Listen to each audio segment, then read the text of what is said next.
Hey guys, finally gonna Coyote swap the Fairlane. Let's go ahead and get this engine out.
Fairlane's already been swapped to an SN95 entire front suspension, shock towers, and a tubular Team Z K-member.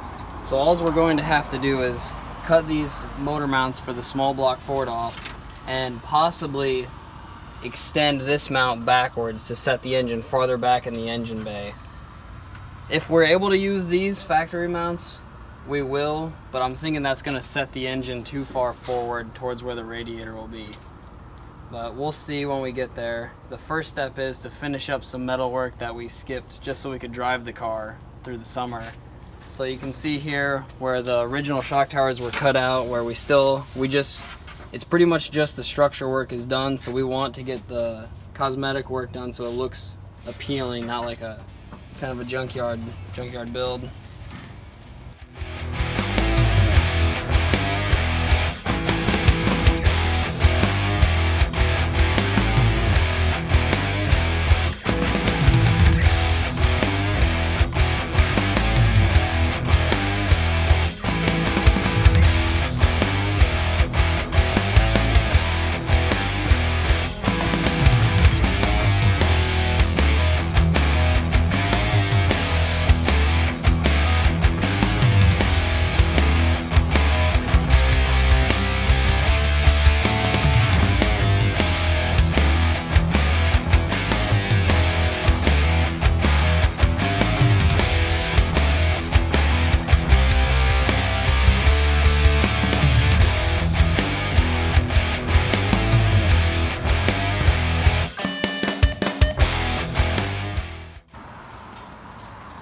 It's Roush charged.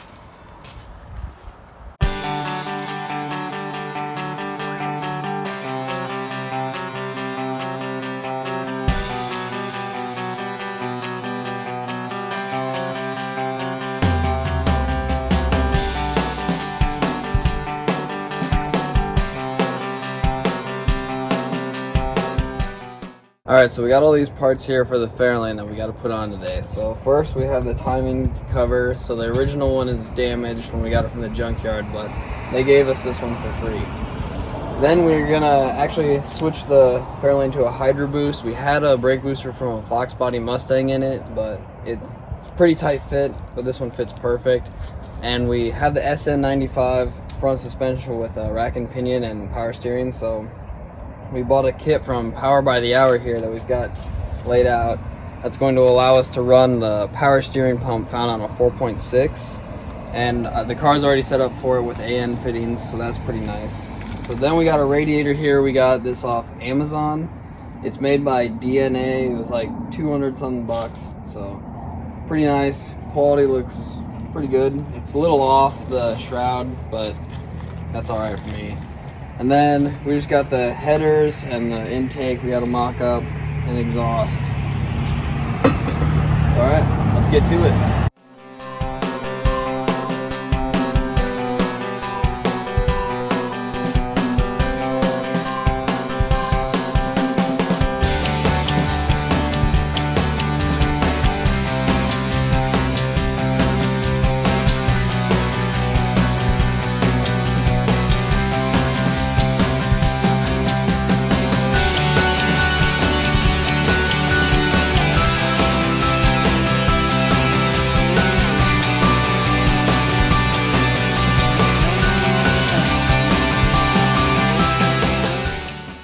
Alright, so we got the new timing cover on, and now we're going to install these power by the hour brackets and then start piecing this car back together.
We just swapped the alternators for the supercharger.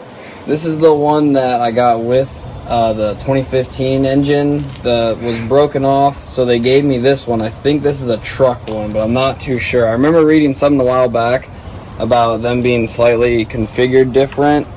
So we borrowed this one from the Godzilla Mustang, and if I remember right, a long time ago I read you have to swap. This is like a clutched puller or something. It only spins, will drive it one way, and if you go back, it's supposed to not spin. So I'm going to look back into that and order the correct pulley if I have to. This one does. I was doing it the other day. You spin it and then backwards, quick enough, you can feel that it doesn't spin. But the pulley sizes are vastly different too.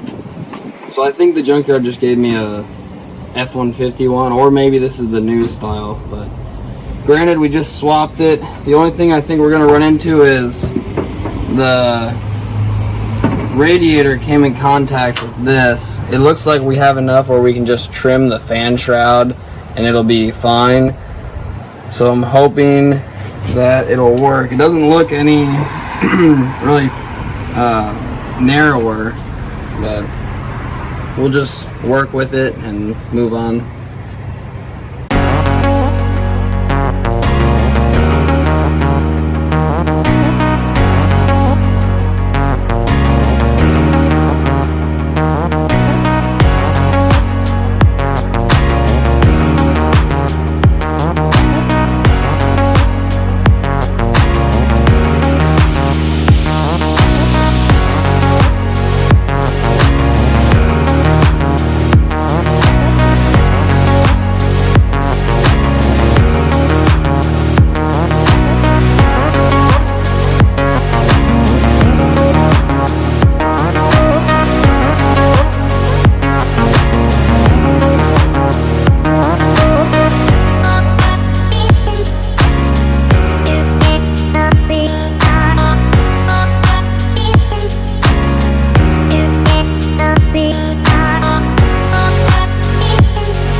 Alright, so that's going to be it for part 1 on this thing. We got the transmission tunnel mostly welded in.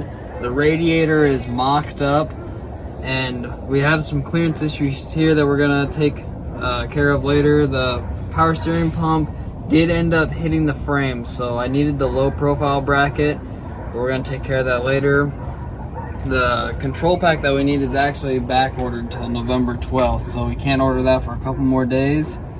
But next episode will be rerouting the fuel system, taking care of the radiator, hopefully installing the shifter for the 6R80, and doing the air intake. So that's going to be it for this episode of this car, so stay tuned.